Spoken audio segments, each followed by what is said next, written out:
I'm going to get to the bottom of this. And I'm not just going to do it in this case. I'm going to do it in all the cases. I'm going to find out what is really going on with this crisis across the United States.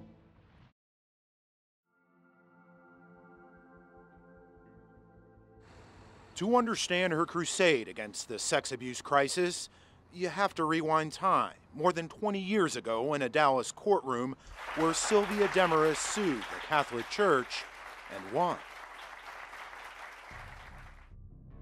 There were 11 boys that filed the litigation against Rudy Koss. Father Rudy Koss groomed his victims the way so many sex abusers do. He paid attention to them.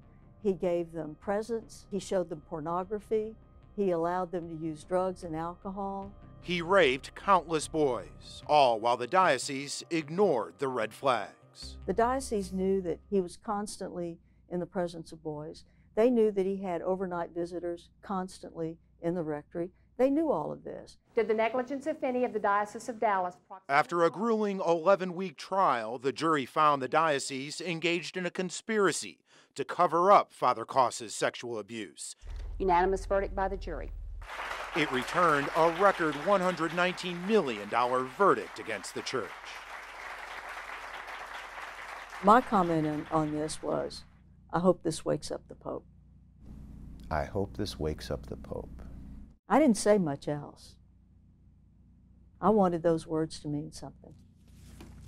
But there was something else this determined litigator wanted too. Nobody had looked into the overall picture, the overall structure, the overall history of this. No one was doing it. You did? The fickle finger of fate kind of pointed at me. So Demarest and a colleague spent years gathering information on every accused priest at every diocese across the country. We were relentless. 2,600 names at the time. We had over 100 boxes. That she handed over to the advocacy group bishopaccountability.org, which tracks accused and convicted priests. The online list is now twice as long. Once I understood that there was a problem, doing my job included putting together this database, just out of respect for my clients, if nothing else. There's nothing else that exists anywhere in the world that is anything like it. But despite all that, she does not claim victory in her crusade. I really didn't accomplish what I set out to accomplish. I wanted to solve the problem, and its problem isn't solved, as you well know, given what's going on in Houston right now. But the recent search and seizure of sex abuse files from the Archdiocese of Galveston-Houston gives her hope. Police have all those files. That's unprecedented, unheard of. Something has changed. I think maybe we have reached a point where the public is no longer willing to tolerate this kind of obstruction.